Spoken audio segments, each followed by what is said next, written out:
Madhava Kunja Bihari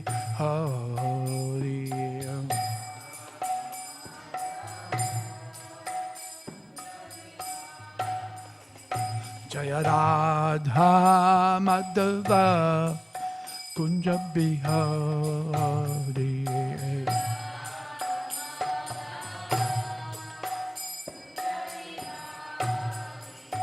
Jaya Gopi Jana Vallabha Girivardhari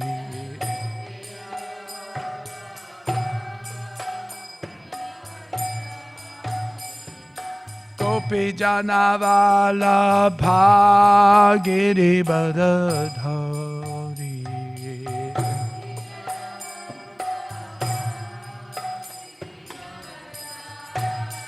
Yasoda Nandana Braja Janarandana Yasoda Nandana Braja Janarandana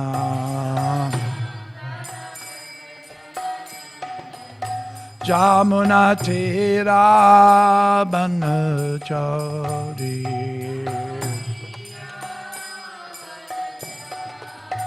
Jamuna Tira Banachari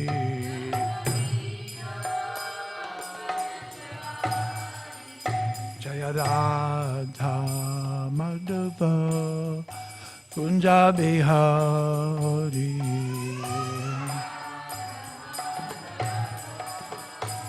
Kunja Bihari Jaya Radha Madhava Kunja Bihari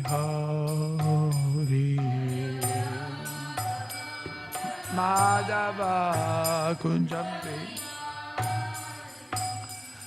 Gopi Jana Vallabha Girivardhari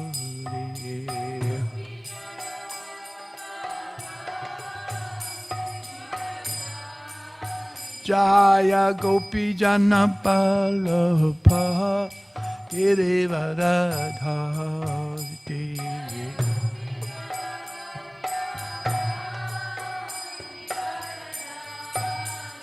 Jaya Gopi Jana Vallabha Girivardhari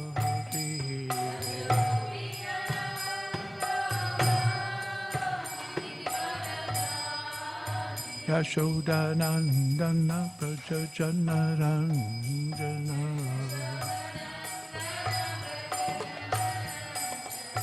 Yashoda Nandana Braja Janarandana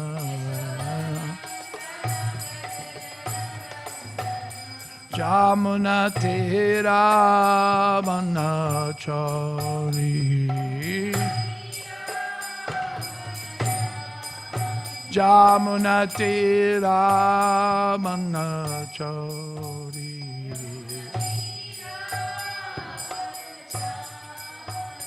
Jaya Radha Madhava Kunja Bihari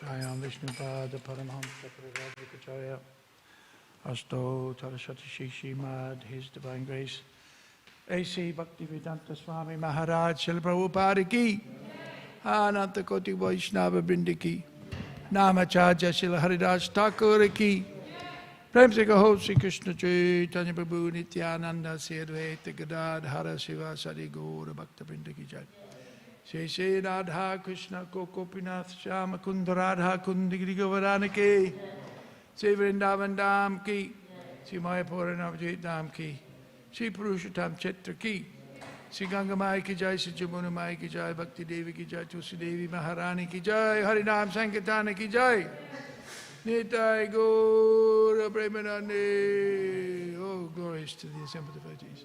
Oh, glories to the assembled devotees. Oh, glories to the assembled devotees. Oh, glories to Sri Sri Guru and Gauranga. Glories to Śrīla Prabhupada. Namo Vishwadaya Krishna Stabila Swami Jampavijamane Namo Vishwadaya Krishna Stabila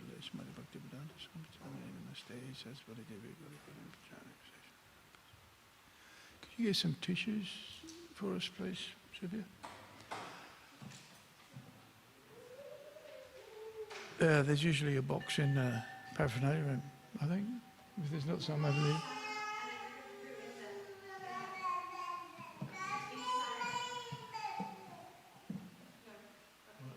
Well hidden. Om Namo Bhagavate Vasudevaya.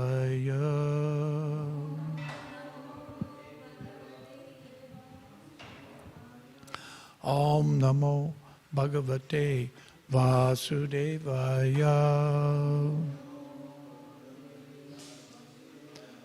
Om Namo Bhagavate Vasudevaya.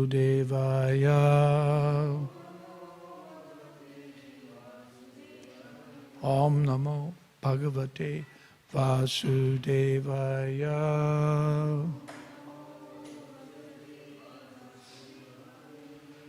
We're reading from Śrīmad Bhāgavatam, Canto 9,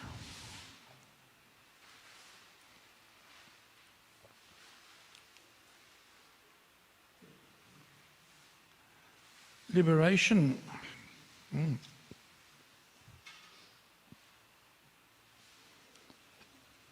Chapter 4, Ambarish Maharaj offended by Durvasa Muni.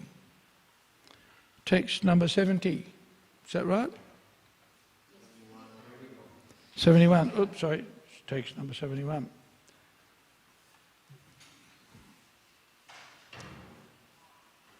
Brahmam stadgatcha badram te nabhaga tanayam nripam. Listen to me. Follow my tune, not your own or somebody else's.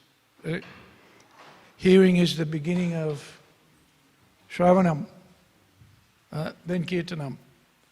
Thank you. Very good. Chamapaya mahabhagam tata shanti bhavishyati brahmam stadgatcha badram te nabhaga tanayam nripam chamapaya mahabhagam tata santir bhavishyati brahmam stadgatcha badram te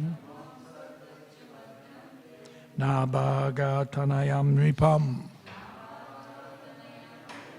chamapaya mahabhagam tata shantir bhavishyati.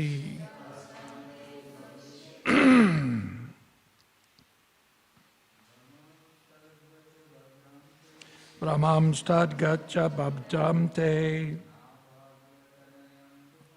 nabhagabtanayam nripam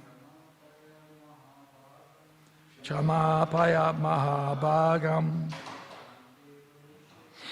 tata shanti bhavishyati. Brahmam stadgatcha babdam te nabhaga tanayam nripam chamabhaya mahabhagam tata shanti bhavishyati. Brahmam stadgatcha bhadram te nabhaga tanayam nripam chamapaya mahabhagam tata shanti bhavishyati. Ladies. Brahmam stadgatcha bhadram te nabhaga tanayam nripam chamapaya mahabhagam tata shanti bhavishyati. Brahmam stadgacha bhadram te Nabhaga tanayam nipam Chamabhaya mahabhagam Tata shanti bhavishyati Brahmam. O Brahmana, tat, therefore, gacha, you go, bhadram, all auspiciousness, te, unto you, nabhagatanayam, to the son of Maharaj Nabhaga, Ripam, the king, Ambarisha, Chamapaya. Just try to pacify him. Mahabhagam, a great personality, a pure devotee. Tataha, thereafter, Shantihi, peace, Bhavishyati, there will be. O best of the Brahmanas, you should therefore go immediately to King Ambarish, the son of Maharaj Nabhaga. I wish you all good fortune. If you can satisfy Maharaj Ambarish, then there will be peace for you. Purport. In this regard, Madhva Muni quotes from the Garuda Purana.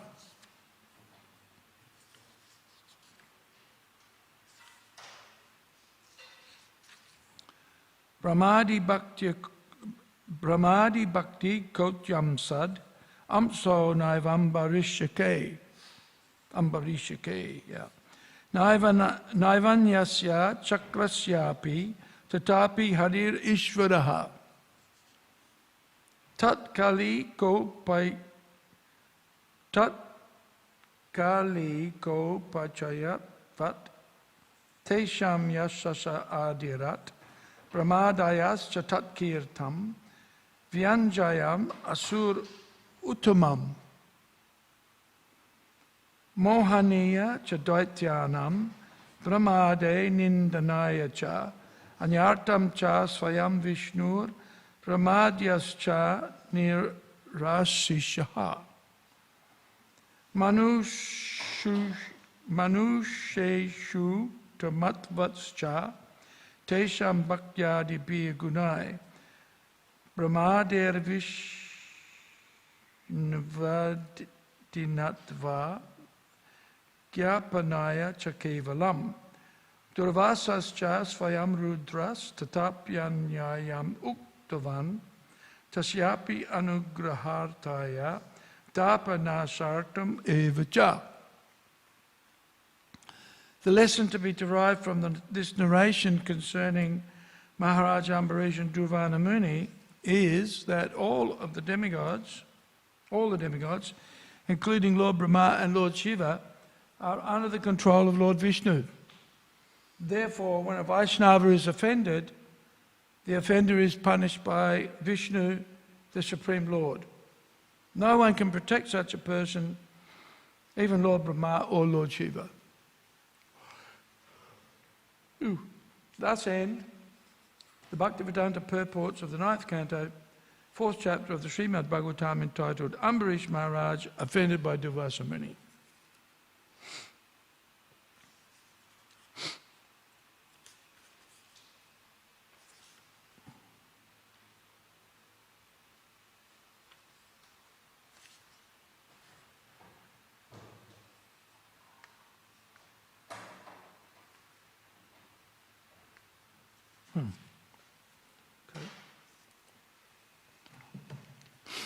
Om Jnana Timirandasya Gyananjana Shalakaya Chakshurun Militam Jena Tasmaye Shri Gurave Namaha Shri Chaitanya Manobhistam Stapitam Jena Bhutale Swayam rupa kada mahiyam tadati svapadantikam mukam karoti vachalam pangum langayate girim yat kripa tamaham bande Shri Gurum Dinatavinam.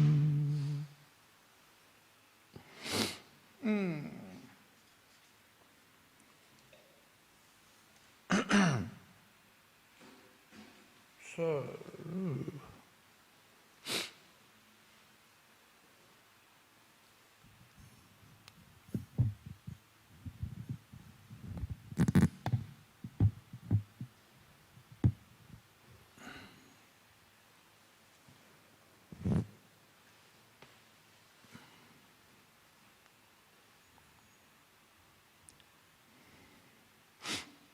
in the previous verse,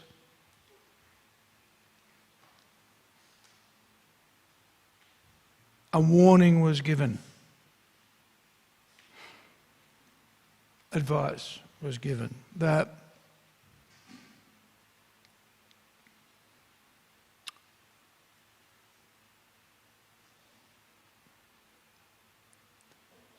more or less we have to judge a book by its... No, we can't judge a book by its cover, right? The warning was given, a snake, even if it is decorated with a jewel, it still remains a snake. Right? So in other words, a book might have a fancy cover, but it still might not be a very good book. Right? Or we have to be careful in dealing with people who have a materialistic bent. Right? And here, conversely, or comparatively,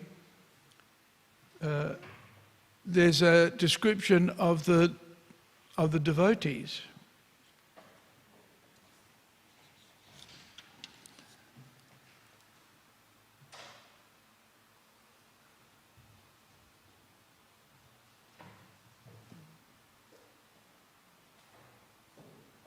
At least in the purport there is. As Prabhupada said, the personalities like Brahma and Shiva, who are, the topmost of the demigods, the qualifications of the demigods, or the qualification of the demigods, is that they're servants of the Lord. And as such, they're protected by the Lord.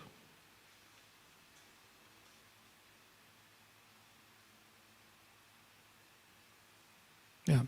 Under the control of Lord Vishnu. And the lesson, Prabhupada explains, in this chapter of the Bhagavatam, is to illustrate that devotees are protected by Lord Vishnu himself, which is interesting.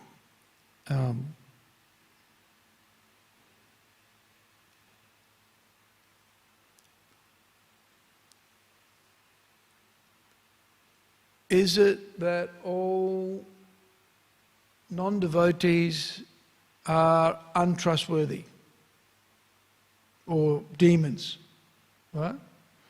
And is it that all devotees are saints and pure-hearted, right? What's our experience tell us? All people who are not devotees are demons, and all people who are devotees are just pure-hearted saints who automatically will receive the protection of Lord Vishnu. He'll descend with his Sudarshan chakra and destroy their enemies. Right?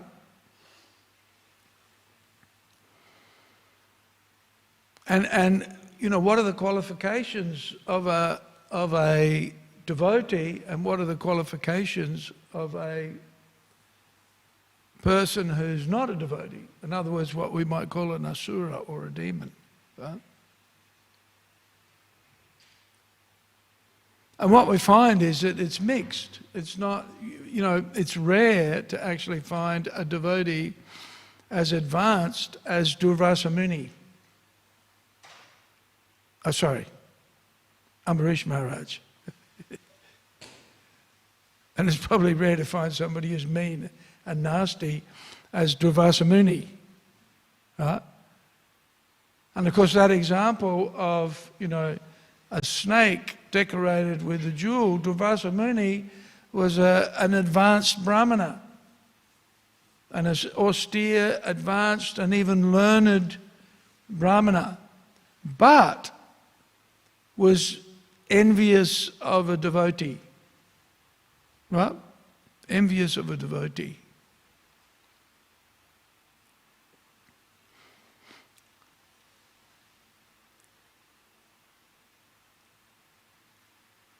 And Ambarish Maharaj was an unassuming, devoted bhakta, pure-hearted bhakta, on the platform of irrevocable devotional service, irrevocable bhakti, right? Not marginal bhakti, but fully absorbed bhakti. Right, which is, you know, sometimes we meet devotees, and they're devotees certainly, but are still in the marginal state, tatashta, still tatashta shakti, right? Which means, Prabhupada gives the example of how the tatashta shakti can be influenced by the spiritual energy, but also influenced by the material energy, right? One who's fully mamchayo vyabhicharena bhakti yogena sevate. One who's fully Brahma, is fully on the Brahman platform is one who's not deviated. So we can understand Ambarish Maharaj is very exalted devotee, always engaged. Nitya abhiyuktanam, always engaged in devotional service. Devotional, and you know, Prabhupada gives the example that a devotee always engaged in devotional service is like a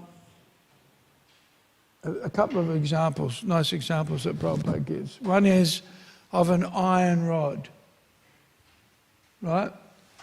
You can put the iron rod in the fire and it warms up. Right? But then when it becomes red hot, it no longer acts like a iron bar, but it acts like fire. Right? So a devotee in full connection with Krishna is, through the process of bhakti, through the process of devotional service, and Prabhupada makes a point, he says, material conception of life is a misunderstanding. Right? It's a misunderstanding because instead of thinking of ourselves on the pure spiritual platform, we identify with the material body. Right? And so it's a misunderstanding. The real position is not that we are these material bodies, but that we're the spiritual force within the body. The part which makes the body function, makes the body tick, makes the body go, is the presence of the soul. Take away the presence of the soul, and what have you got? What have you got? Matter, a dead body. Right? Just like if a baby, heaven forbid, is born, stillborn, it's got all of the features of a person. You know, it might have 5 fingers on each hand, 5 toes on each foot. You know, in other words, the form of the body is there, but without the presence of the soul, nothing works. Right? So the important element is the soul. That's what gives life.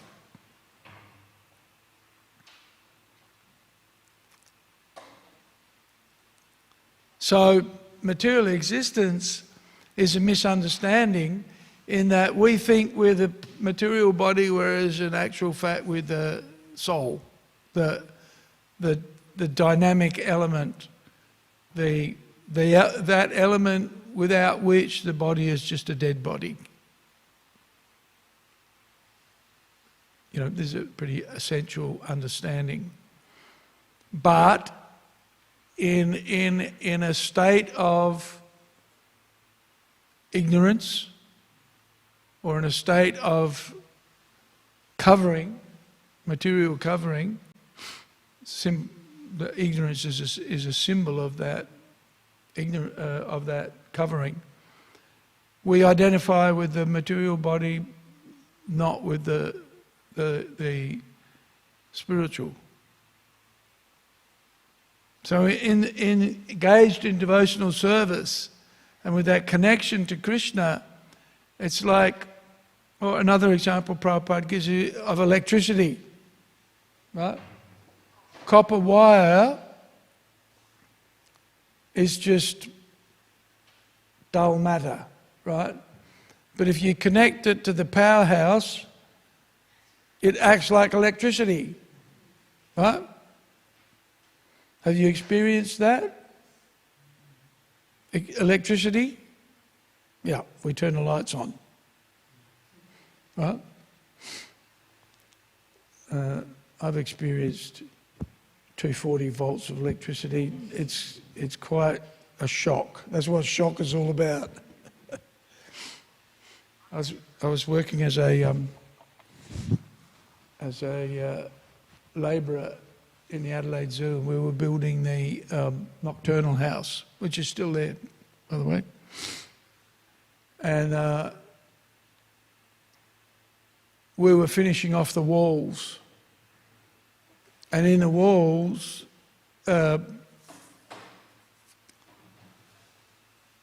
in various locations, there were the PowerPoint boxes, right, on which the plugs would go. And the wiring was already in it. And the mix of the plaster had gone into the box. So I was cleaning it out. And I just couldn't have imagined, you know, that they'd had the electricity on, right? So I grabbed the wires and then, oh man, I got a shock. Yeah, it threw me back. And I thought, yeah, well, I probably can't repeat what I thought, what I said. It was shocking. I thought, you know, what a stupid thing to do. Why, you know, you don't connect the electricity, the wiring to the mains until you've got, or anyway, it was a shock. So the copper wire is ordinarily inert, dull matter, but when connected to the electricity, to the powerhouse, brrr, right? So similarly, devotee connected to Krishna, an irrevocable connection, not a intermittent connection. We experience intermittent connections sometimes, right?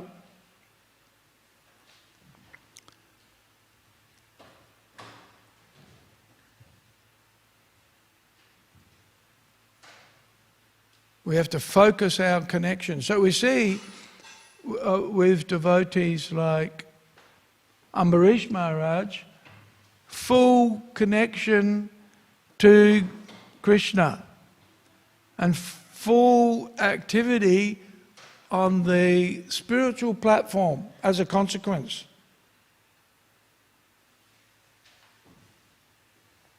And because of that connection, uninterrupted, what is it? Ahoitaki apratihata. Unmotivated and uninterrupted. Right, this is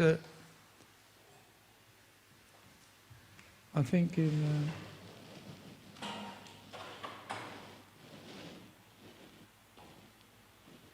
yeah. So, that's the qualification that we're looking to achieve and to observe in others. And, the warning in the previous verse is, even though a person may have the qualifications of a brahmana, right? They may be learned, or there may be other embellishments in their character that would ordinarily be attractive and might even be manifest in the character of a devotee, right?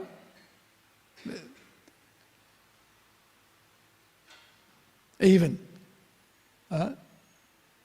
A devotee is learned and a brahmana is learned, but if the brahmana doesn't have the qualifications of a devotee, then the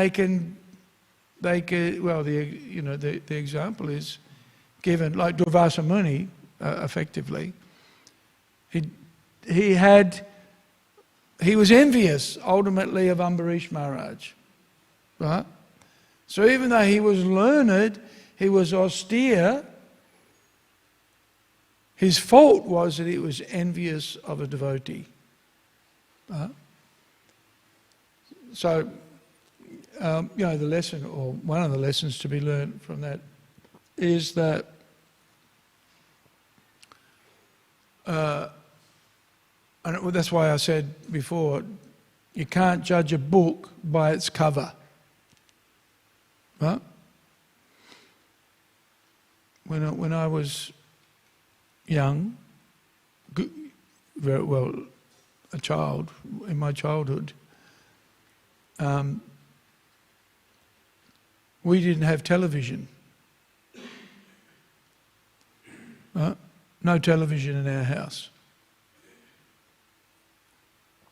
In fact, I used to like listening to the pop radio.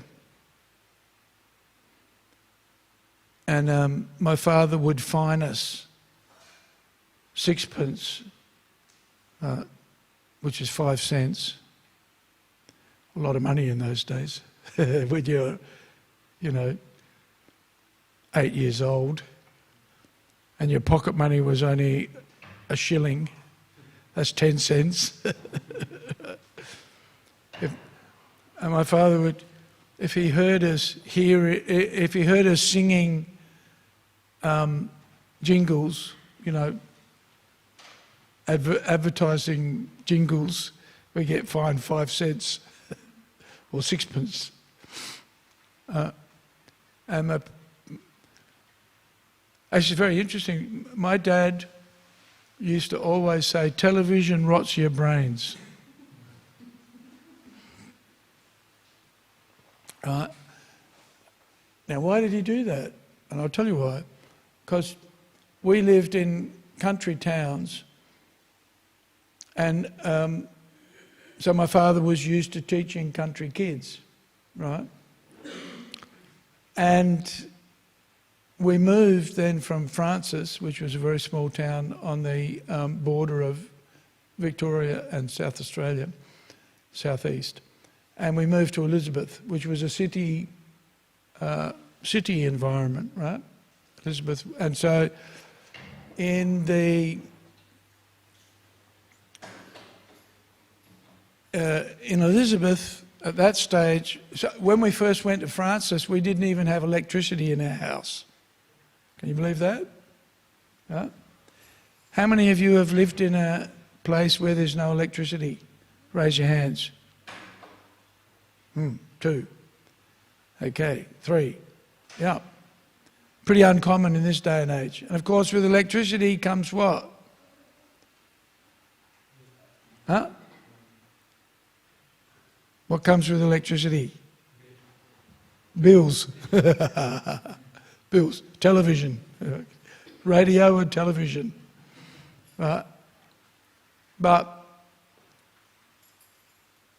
And so my father had the experience of teaching kids in country South Australia and then kids in city South Australia. And the differentiation was that the kids in the city were watching television. Right? And I'll tell you another story. When we closed the Gurukul at Hare Krishna Valley, then called New Nandagram, our kids went to Lawn School, right?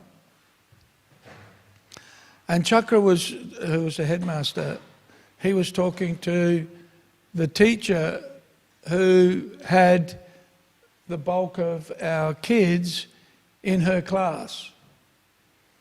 And he said to her, how are the kids going? You know, how's it going? And she said, the Hare Krishna kids are wonderful. Right? He said, why? And the teacher said, because they can remember what we were doing yesterday. Right? And of course, no television. Kids weren't watching television. Right? So,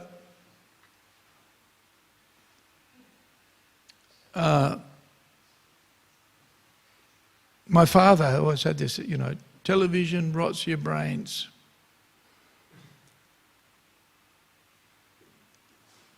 It does something to your head. So we always used to, every Tuesday, we would go to the library. Right?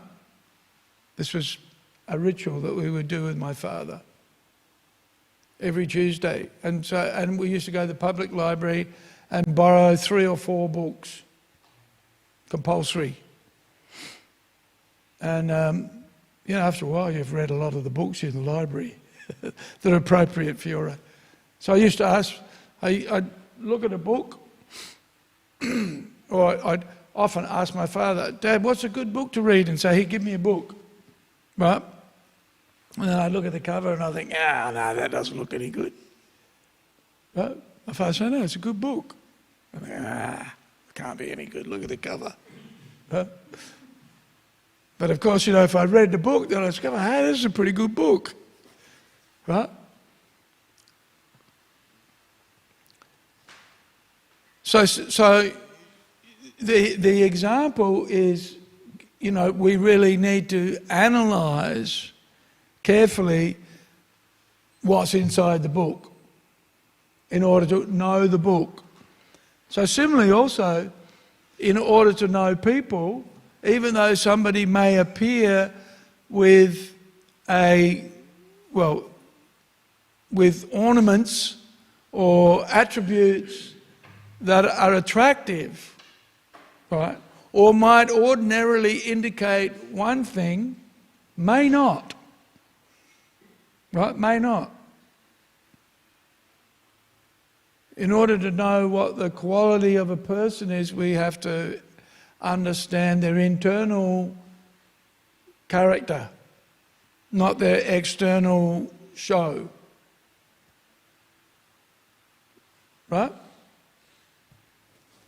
A big beard and long hair doesn't a sadhu make. Right? Necessarily. Maybe. Right? Or even a bald head. Right? A bald head and a show of renunciation, another show of renunciation, doesn't necessarily make a devotee. right? And so it's important for us to observe the characteristics of devotion, of devotional service, in who? Who first? Should we be looking at the qualities of a devotee? Where should we be looking? Huh? In ourselves, yeah. And so one of the qualities, one of the characteristics mentioned early in the Bhagavatam and even in the Bhagavad Gita, one of the characteristics of a devotee is what? Starts with an I. What's the word? It's one 4-syllable word that starts with I. Think about it for a little while. Then put your hands up if you think you know what the word is. Starts with I. What's it, Kendra? Introspective. Is that what you had? Yeah, introspective. Introspective. Like we have the word spectacle, right? Means, to look. We look through our glasses. Right? Sometimes we don't even know that we've got our glasses on, but we're always looking through them. It's when we take our glasses off, then things get a bit blurry. Well, actually, for me, it doesn't matter, except when I need to. I only wear these glasses because I can't read things up too close without my glasses. So, looking, but where? Internally. Right? We get the word internal. Looking internally. So this is a characteristic of a devotee. Not always looking on the external, but looking on the internal. So, maybe driving a fancy car, live in a big house, have a degree, so-called learned, but if envious of the devotees, not a devotee. And one has to be wary of such a person. For example, that's the example that's given here. Unfortunately, Durvasa Muni, even though he's a very exalted yogi in many respects, he envied Ambarish, Maharaj Ambarish, right? So we have to be wary.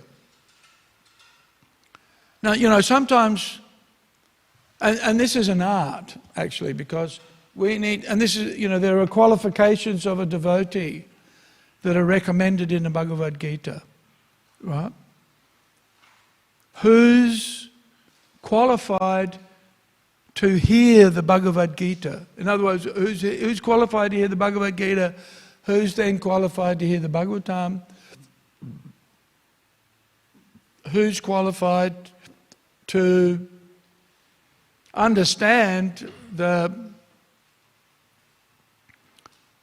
Raja Vidya, right? The king of Prabhupada says the emperor of all knowledge, which is the knowledge of bhakti, the knowledge of devotional service. So, what are the qualifications?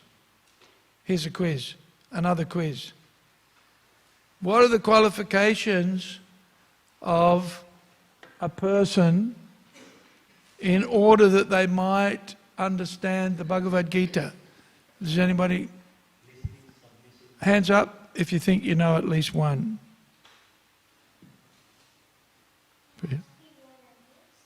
They have to be what? Non-envious. Ooh, okay. That's actually not mentioned. But it's true, but it's not mentioned in the Bhagavad Gita for the qualifications of those who can hear and understand the Bhagavad Gita. Huh?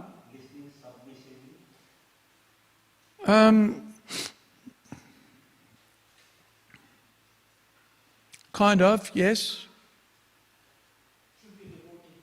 Yes, he should be a devotee first. So we can assume devotee means non-envious and submissive, at least in hearing. What else is required? Sibya? Yes, yep. It's not mentioned in the verse. I'm thinking of a verse at the end of the Bhagavad Gita where Krishna says to Arjuna, or is it Krishna who's speaking? Might not even be Krishna who's speaking. It could be Sanjay. No, I think it's Krishna. And he gives the disqualifications for hearing the Bhagavad Gita. Right, so I'm flipping them around. No, that's not mentioned actually.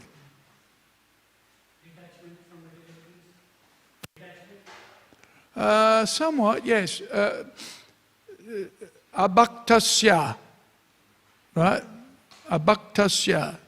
He's not a devotee. So all of these qualifications automatically manifest. And of course, what's Krishna's main instruction, or certainly the repeated instruction in the Bhagavad Gita? What's the main instruction of the Bhagavad Gita? Yeah, manmana, think of me, become my devotee. So at the end of the Bhagavad Gita, Krishna says, if a person is not a devotee, then they can't understand the Bhagavad Gita. Then the next item is atapasya, right? They're not austere. And Prabhupada says, not engaged in the process of devotional service, which to a degree requires that level of introspection, right? That observing of the internal character or the internal qualifications of ourselves. And as a consequence of being practiced in looking internally, we're also able to look internally into the hearts of others. Is that right? We're able to look, we can see the qualities of others, not just the external, but the characteristics of others and whether they're a devotee or not. Right? There are symptoms. There are symptoms of a devotee. 26 qualities of a devotee mentioned by by who? By who? Who mentions the 26 qualities of a devotee? Krishnadas Kaviraj in the Chaitanya Charitamrita. It's also in the Bhagavatam. Yeah. So what we'll see is a manifestation of those 26 qualities in full in the heart of those devotees who are irrevocably connected to Krishna. We'll see manifestations of those qualities of a devotee in those who are intermittently connected, but those who are fully connected to the powerhouse, you know, that full, when you switch on the switch and the connection is uninterrupted, then you get all of the full qualities of a devotee manifest in the character of that devotee. Which is interesting because, you know, we are practicing devotees, right? And so that's why sometimes we see some imperfections in a character of a practicing devotee. And why introspection is important for ourselves, to identify the obstacles that are blocking, the anarthas, right? Anartha nivritti is a stage of devotional service where we identify the blockages. We want to come to the vyabhicharena stage of bhakti, right? The uninterrupted, undisturbed state. So we've always got that connection to Krishna. And in that state, then we're always identifying and acting and seeing everything from the spiritual platform. Right? Like Ambarish Maharaj. And with that connection with that uninterrupted undeviated connection to Krishna, then we get the protection. Of course, the protection may manifest in different ways. We see in the character of Prahlad Maharaj, right? He was thrown in the pit of snakes and boiled in oil, and so many things were done to him, yet he was protected at every moment. Same with Ambarish Maharaj, he's protected. Durvasa Muni cursed him, created a demon to kill him, and he was protected by the Lord in the form of his Sudarshan Chakra. Doesn't mean necessarily the Lord appears himself. But the Lord will appear, depending on the surrender of the devotee, the Lord will appear to protect.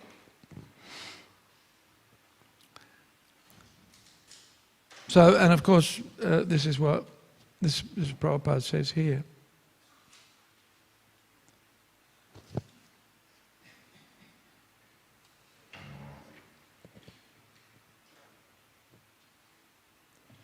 When a Vaishnava is offended, the offender is punished by Vishnu, the Supreme Lord. No one can protect such a person, right? Who's the person that's being referred to here in this story? His name starts with a D, Durvasa, right? No one can protect such a person who's an offender of a devotee.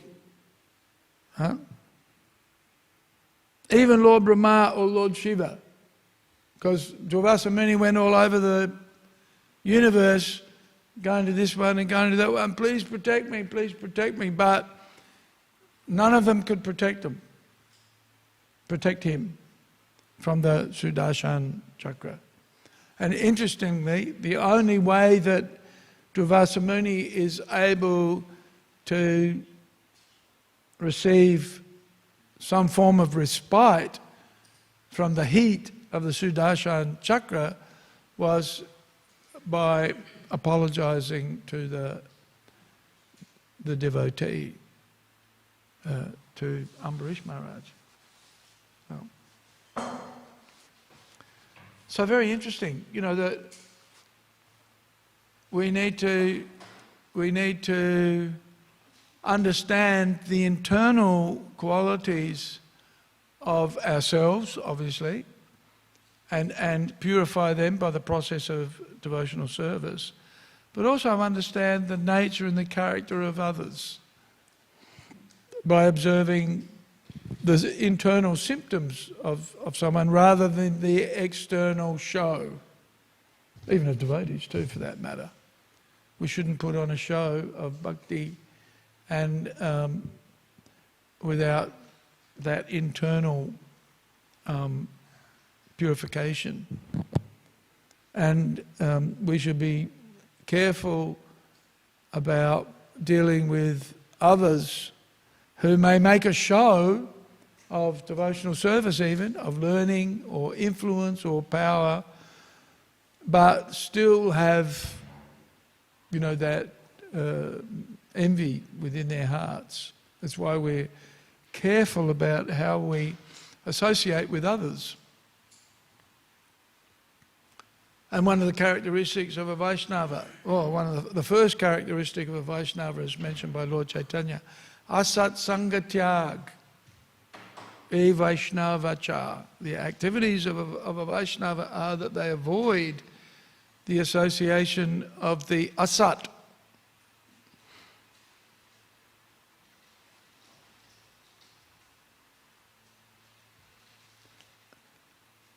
But that doesn't mean that everybody who's not not manifest the qualities or the practice of bhakti doesn't mean necessarily that they're all demons. Huh? We need to look internally at the character of a person. And we can tell, often we're associating with individuals who are not Devotees, right? How many of you have got a job?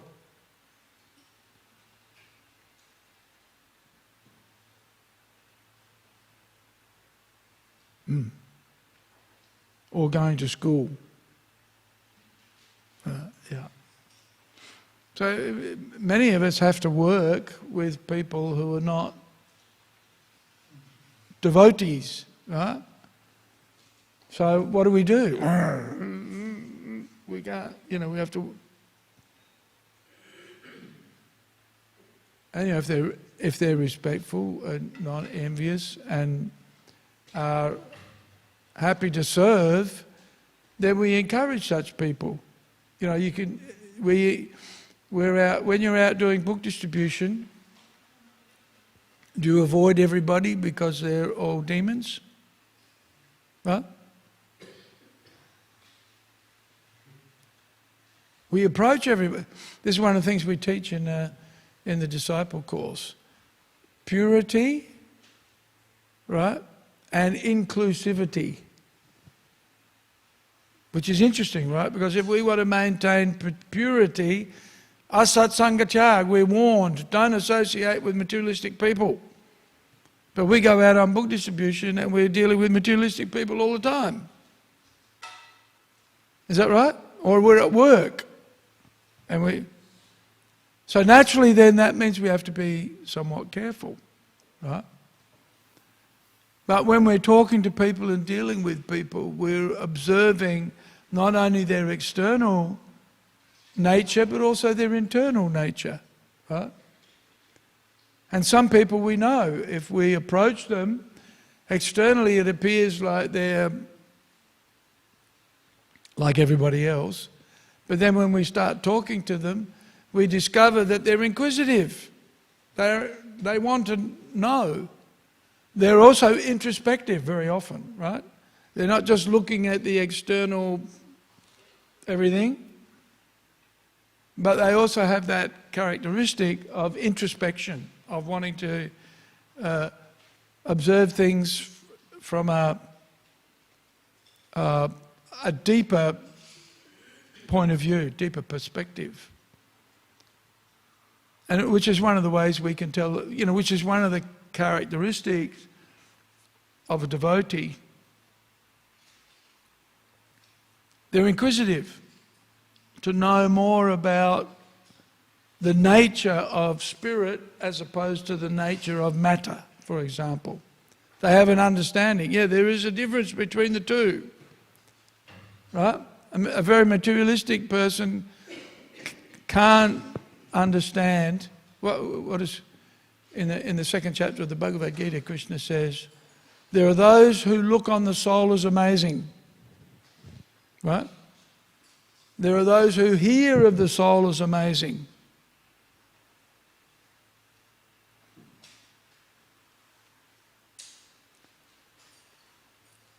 But the final conclusion that Krishna says, but there are those who hear of the soul but can't understand him at all. Right? So, this point about not judging a book by its cover and not being bewildered by, external qualifications, but learning to see the internal qualifications of a devotee and also the internal qualifications of those who potentially might be a devotee, because they're introspective and they're inquisitive about their spiritual life and the differentiation between matter and spirit. They value that understanding and they're respectful to the devotees. There are those who would see the devotees doing book distribution and getting donations, right, being influential and getting some, and then they get really upset. You're just a materialist because you're just out to sell books to make money. Right?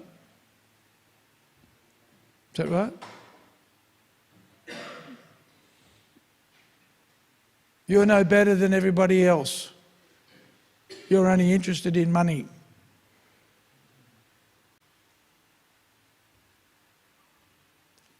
These activities are not spiritual, they're just material. All you want to do is make money. Every morning you read out all of your collections. So you're just interested in money. And we are interested. Hands up, anybody here who's not interested in money? Please raise your hands if you're not interested in money.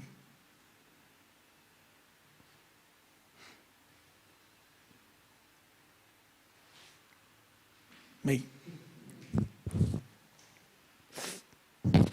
Although everybody jokes, you know, temple presidents, all they're interested in is money.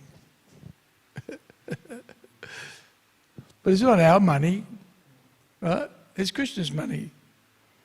And Prabhupada gives the example. It's like, you know, the teller in the Westpac bank, right? He's counting money all day long. That's what he does. At the end of the day, tallying everything up to make sure that everything balances is, you know, that's the critical part of the day, right? But it's not his money. Same for a devotee. But those with the materialistic bent, they can't see the difference.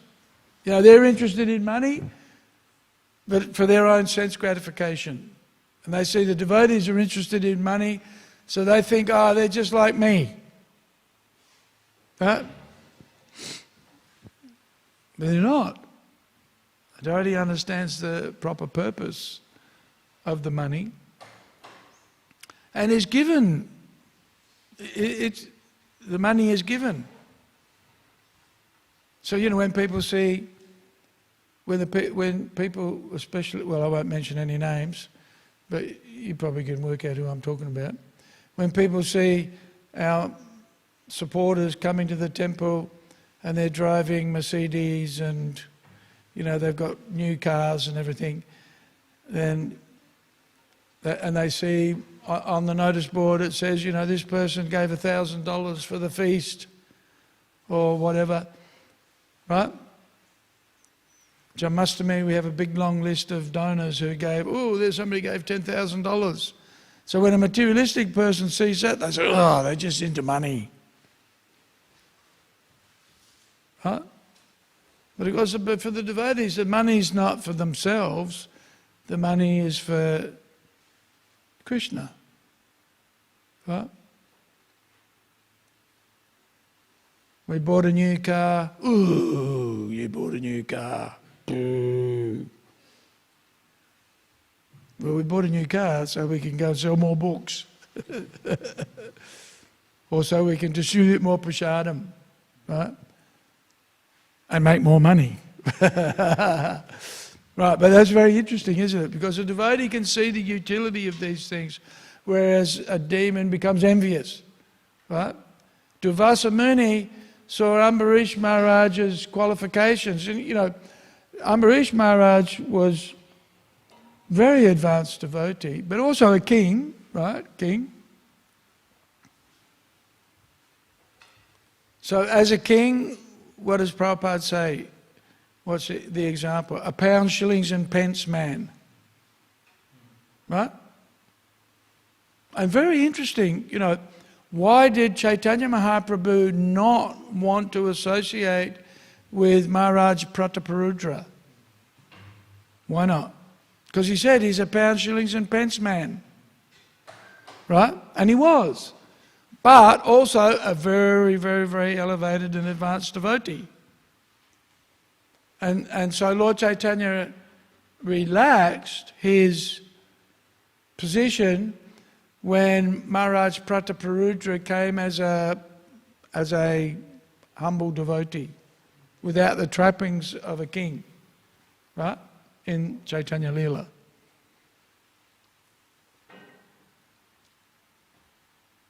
So it's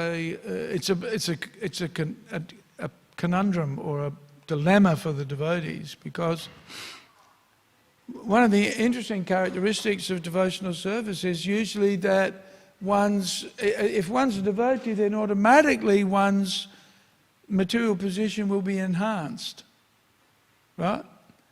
But materialists, envious people become envious of that, right? Whereas the devotees can appreciate, yes, just see how Krishna looks after his devotees, right? Interesting example is Sudama Vipra. He wanted to always remain renounced, right? And yet, when he offered the Lord just a morsel of grains, right? Then when he went home, his house, his humble cottage had been converted into a palace. Interesting, huh? So even if a devotee wants to make a show of renunciation, still Krishna will give him opulence, right? And of course, we have the opulence of learning, of a devotee will manifest symptoms of humility and wanting to render service to others. They're not so concerned about themselves, they're more concerned about others. And all of these qualities are actually very desirable.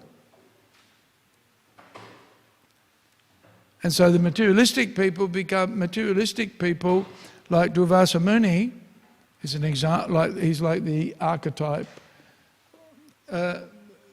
He became envious of Ambarish Maharaj, and then also a critical fault finder as a result, right? And so Ambarish Maharaj had been performing Ekadasi Brata for a whole year, and it was the last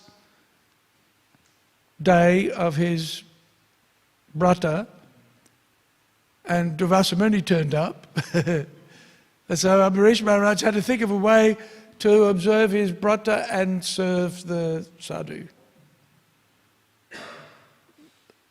And in order to break his fast, he drank some water, and Ambarish Maharaj would have cursed him.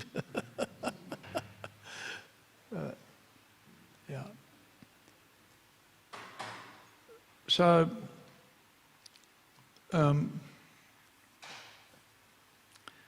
I guess, the lesson is that if we're devotees always engaged in devotional service and with the right motivation, with a pure heart, then that engagement it's like connecting the copper wire to the powerhouse. One's then connected to the powerhouse and then gets all of the Shakti that Krishna endows upon his devotees through that connection of devotional service. So we're looking for that protection, although we're not really, we're happy to feel protected by Krishna and accept him as our protector.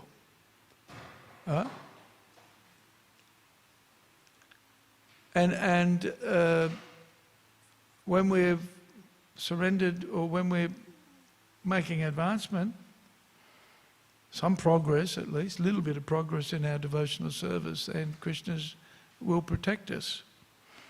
But we shouldn't be surprised that also the demons become envious. They envy the good fortune of a devotee, unfortunately, and then want to curse them or other things. Does anybody have any comments or questions? Prabhu?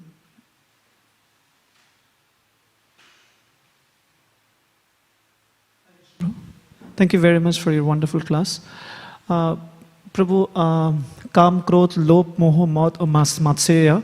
So these things can be used in the service of Krishna.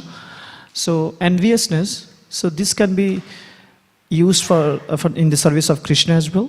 Like Hanuman used his anger in the service of Ram. Well, maybe not enviousness, because enviousness is a quality where you want something that somebody else has, but you don't want them to have it, right? Whereas a devotee may appreciate the character, the qualities of other devotees and their advancement or their service, and be inspired to emulate or to follow in their footsteps. And so they appreciate the good qualities and character of a devotee, but they don't want to take it away from them. They want to copy it effectively. So, they say imitation is the sincerest form of flattery, right? So in appreciating others and want to be like them is appropriate and encouraged. So there's somewhat of a form of competition, but not so nasty that, the competition is, you've got something and I don't want you to have it. Well, it's envy, really. So, yes and no. How's that sound? In the spiritual world, enviousness, like there is competition also, right? Like competition, but not enviousness. Not enviousness, okay. There's an appreciation, yeah. Yeah. You're an advanced, or, in other words, there's a willingness to serve and to support, not a competitive edge where it's, you win and everybody else loses. Thank you, Prabhu. Hare Krishna. Hare Krishna. Just to add to enviousness, I thought enviousness in the devotional service, enviousness could be transferred to lamentation. Lamentation? Yes. Positive direction. So why I cannot be like him? Instead of envious of the devotee, you can transfer transformation on him. Why am I like that? Why I cannot be like him? Why am I such a fallen rascal Yes. and everybody else is more advanced than me? Yes. So Yeah. that can transfer. So Yes. that will be positive. Yes, so long as it's positive, yes. Why am I left at the end of the prasadam line? How come I'm not at the front? Oh no, they ate all the burfi. And I'm a devotee, I deserve the burfi too.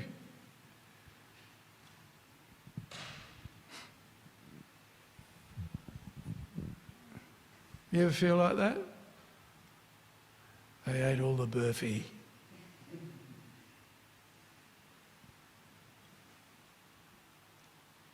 Yeah. Anything else?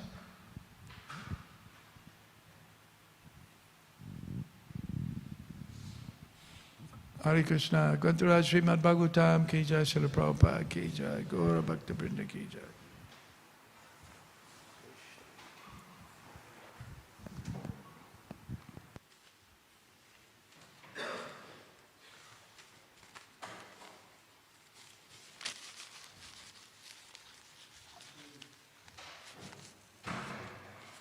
Hare Krishna.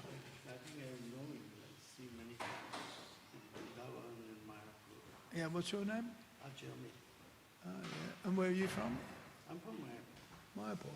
Yeah, we've probably seen each other around. Yeah. Hare Krishna. Welcome. You were visiting Melbourne for some time? For 4 5 Yeah.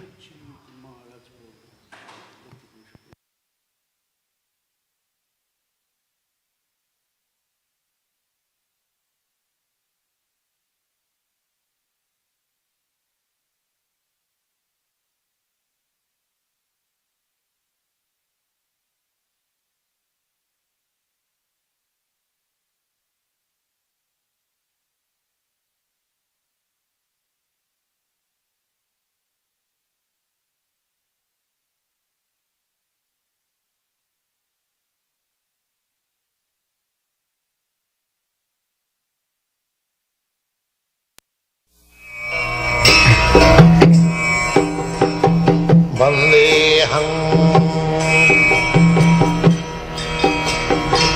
Shri Guru Shri Juta Padak कमलं श्रीगुरुं वैष्णवांश्च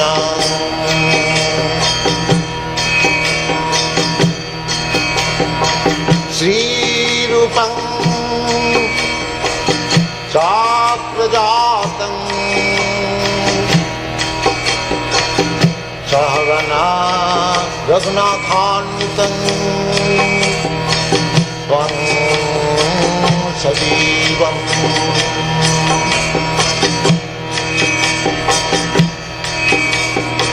साद्वैतं सावधूतं परिजनासहितं Krishna चैतन्यदेवम्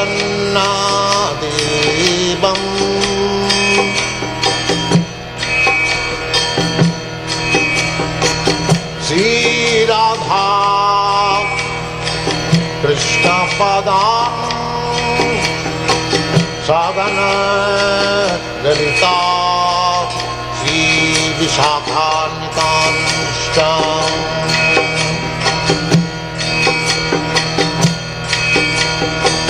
Shrikrishna Chaitanya Prabhu Nityanand Shri Advaita Gadadhar